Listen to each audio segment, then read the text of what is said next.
Hello friends, in this video we have covered the different milling operations. There are different milling operations that on a daily basis we have used for different purposes. In that, slitting operation, gear cutting, keyway milling, string milling, profile milling, thread milling, helical milling, cam milling, there are the n number of operations we have performed on a milling machines. One by one we will discuss these operations. Okay, plane surface or a slab, plane milling. What is meant by the plane milling? Plane milling मध्ये काय होतं बघा, plain milling मध्ये आपल्याला surface, हा जो surface आहे वर्कपीसचा, तो जर प्लेन करायचा असेल किंवा फ्लॅट सरफेस वरती जर आपल्याला काम करायचं असेल, सरफेस फ्लॅट जर करायचं असेल तर आपण प्लेन मिलिंग वापरतोय. ॲज युजल प्लेन मिलिंग साठी प्लेन मिलिंग कटर आपण वापरतोय. हा झाला आर्बर. ओके, आता याच्यामध्ये महत्वाचा पार्ट लक्षात घेण्यासारखा आहे. वर्कपीसचा ऍक्सिस आणि टिपचा जो ऍक्सिस आहे they are parallel to each other. The cutter axis and workpiece axis are parallel.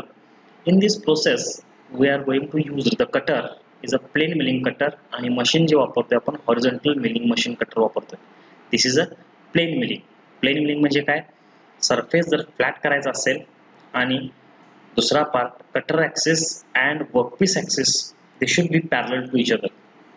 Okay, ना again this is a plane milling machine. आता हा जो बघा, हा जो ऍक्सिस आहे याचा ऍक्सिस आणि याचा axis they are parallel to each other. Okay, हा झाला वर्कपीस. ह्याचा झूमिंग व्ह्यू आहे, म्हणजे आपण अशाही पद्धतीनं कटर्स वापरू शकतो किंवा एंड मिलिंग कटर जो आहे तो पण आपण इथे वापरू शकतो. Okay, plain milling cutter.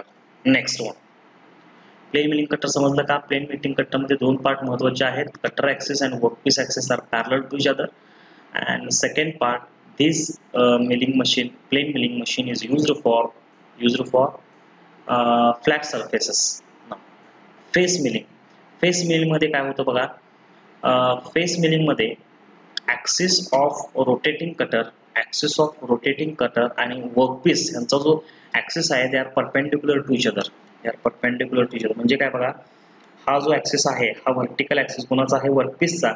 आणि हा जो कटर आहे त्याचा वर्कपीसचा ऍक्सिस कसा आहे, हा फ्लॅट आहे, म्हणजे एक्स ऍक्सिसला आहे. म्हणजेच काय, the axis of workpiece and axis of working cutter they are perpendicular to each other. This is nothing but your face milling. म्हणून फेस मिलिंग हे जे ऑपरेशन आहे ते आपण शक्यतो व्हर्टिकल मिलिंग मशीन वरती करतोय. ॲज युजल कटर कुठलं वापरणार आपण, face milling cutter. Okay, next one. इथं आपल्याला क्लिअर व्ह्यू मिळून जाईल फेस मिलिंग मशीनचा. हे झालं फेस मिलिंग कटर. बघा, व्हर्टिकल ऍक्सिस आहे, वर्कपीस कसा आहे, हॉरिझॉन्टल आहे. ओके, क्लिअर कट आपल्याला इन्फॉर्मेशन इथे मिळून जाते. हे झालं फेसिंग ऑपरेशन. फेसिंग ऑपरेशन म्हणजे काय, facing operation is again to make the surface flat. We used the face milling. Okay, next end milling. End milling मध्ये आपण कटर कुठला वापरणार, तर एंड मिलिंग मध्ये मिलिंग मशीन मध्ये आपण एंड मिलिंग कटर वापरणार. एंड मिलिंग आपण ऑपरेशन कशासाठी करतो, तर to getting the flat surfaces, key slot, grooves और स्मॉल ड्रिल्स और finishing the edges of the workpiece, ते आपण ह्याच्यासाठी वापरतो. तर हे जे बघा इथं स्लॉट जे पाडलेत ते with the help of end milling आपण पाडलेले आहेत. अगेन मशीन कुठलं यूज केलं आपण, व्हर्टिकल मिलिंग मशीन. डायग्राम लक्षात ठेवा, डायग्राम फार महत्वाचे आहेत. End milling. Next one, side milling. Side milling मध्ये साईडचा जर पार्ट आपल्याला फ्लॅट करायचा असेल किंवा तिथं स्लॉट पाडायचा असेल, ग्रूव्ह पाडायचा असेल, अशा वेळी आपण साईड मिलिंग वापरतोय. साईड मिलिंग कटर मध्ये एंड मिलिंग कटर ही आपण वापरू शकतो किंवा प्लेन मिलिंग कटर ही वापरू शकतो.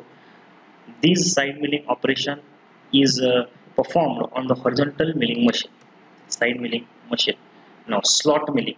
स्लॉट मिलिंग मध्ये जर टी स्लॉट आपल्याला मगाशीच आपण बघितलं की टी स्लॉट जर पडायचा असेल तर आपल्याला हा एक ग्रुप पाडून घ्यायला लागणार आणि त्यानंतर मग ह्या with help of this end milling cutter आपल्याला हा टी स्लॉट पाडून घ्यायला लागणार. Slot milling. Operation of producing slot like T slot, plain slot etcetera.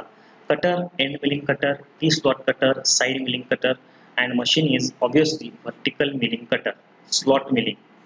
Okay, next angular milling. angular milling मध्ये आपण जसं मगाशी बघितलं तर अँग्युलर मिलिंगमध्ये दोन प्रकार आहेत. सिंगल अँग्युलर कटर एक मिळतो. सिंगल अँग्युलर कटर म्हणजे काय, हा फक्त एवढाच पार्ट जर आपल्याला पाहिजे असेल एका बाजूचा तर आपण सिंगल अँग्युलर वापरायचा, नसेल तर डबल अँग्युलर आपण वापरू शकतो. Single angular is less than आपल्याला 90 डिग्री, म्हणजेच काय शक्यतो सिंगल अँग्युलर कटरमध्ये आपल्याला 45 डिग्री टू 60 डिग्री एवढ्या अँगलचे कटर मिळतात. तर डबल अँग्युलरमध्ये आपल्याला 90 डिग्री, 45 डिग्री, 60 डिग्री चे कटर मिळू शकतात. Angular milling operation of producing all type of the angular cuts like V notches, grooves, serration and angular surfaces. Cutter here in this diagram we used the cutter double angular cutter and machine is a horizontal milling machine. इथं आपण single angular cutter ही वापरू शकतो. Okay, next form milling. Form milling मध्ये आपण दोन प्रकारचे cutter वापरतोय. एक तर कॉन्व्हेक्स कटर किंवा कॉन्केव कटर. जर आपल्याला सरफेस कॉन्केव पाहिजे असेल तर आपण कॉन्व्हेक्स टूल वापरायचं, आणि जर आपल्याला सरफेस जर कॉन्व्हेक्स पाहिजे असेल तर आपण कॉन्केव नावाचं टूल वापरायचं. इथं बघा हे जे कटर वापरलंय हे कुठल्या प्रकारचं आहे, हे कॉन्व्हेक्स टाईप ऑफ टूल आहे, आणि कॉन्व्हेक्स मुळे हा जो आपल्याला ग्रूव मिळतोय तो कसा मिळतोय, कॉन्केव मिळतोय. Okay, different type of V notches, groove, serration आपल्याला इथं आपण मिळू शकतो फॉर्म कटिंग मध्ये. Okay, form cutting. आता इथं बघा हा जो सरफेस आहे हा कॉन्व्हेक्स सरफेस आहे, कॉन्व्हेक्स. पण कटर कुठला वापरला आहे तर कॉन्केवचा आपण कटर वापरलेला आहे. Okay, next straddle milling. This operation is very important in a competitive exam. The question is always asked, what is the straddle milling? What is the straddle milling? Now, straddle milling is operation of machining the two parallel surfaces simultaneously on the workpiece. Okay. इथं जर आपण बघितलं तर हे जे दोन cutter आहेत ते सायमल्टेनियसली हा जो सरफेस आहे तो फ्लॅट करायचा प्रयत्न करतात. टू कटर आपण इथे वापरतोय. मशीन कुठलं वापरणार आहे आपण, horizontal milling machine. Stradale milling महत्वाचं आहे, लक्षात ठेवा. स्ट्रॅडल मिलिंग मध्ये आपण ऍट अ टाइम दोन्ही बाजूचे सरफेस काय करतोय, मशीनिंग करून घेतोय.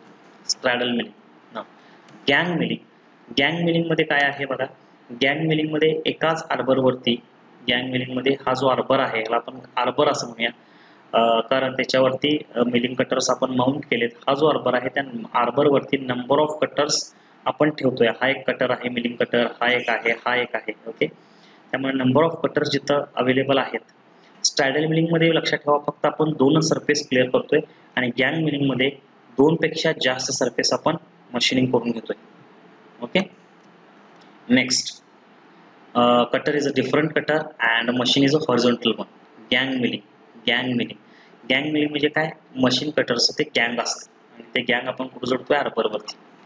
नेक्स्ट वन प्रोफाईल मिलिंग म्हणजे काय, आउटर सरफेस जो आहे, आउटर सरफेस कुठल्याही मशीनचा तो आपल्याला जर मशीनिंग करायचं असेल तर with the help of end milling cutters वगैरे आपण प्रोफाईल मिलिंग करून घेऊ शकतो. ह्या डायग्राम मध्ये आपल्याला दिसतंय बाहेरचा जो सरफेस आहे तो आपल्याला मशीनिंग करायचा आहे तर आपण एंड मिलिंग कटर तिथं वापरलेला आहे. This is nothing but the profile milling. Profile आपल्याला व्यवस्थित कट करायला. पॉकेट मिलिंग म्हणजे काय, वर्कपीस मध्ये जर आपल्याला पॉकेट पाडायचं असेल, डायग्राम मध्ये जसं दिसतंय तसं, तर आपण एंड कटर जो आहे तो आपण वापरू शकतो. ओके, पॉकेट मिलिंग सगळ्याच्या सगळं आपल्या डायग्राम मध्ये एकदा फिक्स बघितलं की लक्षात येईल, काय प्रॉब्लेम येणार नाही. सरफेस कंटुरिंग मध्ये बघा हा जो सरफेस कंटुरिंग आपल्याला लागतो, म्हणजे कॉम्प्लेक्स सरफेसेस जर असतील तर अशा वेळी आपण सरफेस कंटुरिंग नावाचं ऑपरेशन वापरतोय. याच्यामध्ये ball nose cutter is fed back and forth across the work along the curvilinear path to close the interval to create the 3-dimensional surface. हा जो सरफेस आहे कंटूर, तो सरफेस आपण with the help of end milling आपण तो develop करू शकतो. Okay, surface कंटुरिंग, याला आपण सरफेस कंटुरिंग म्हणायचं. नेक्स्ट, लक्षात आलं का इथपर्यंत. ह्या लेक्चरमध्ये आपण वेगवेगळे मिलिंग ऑपरेशन्स बघितले.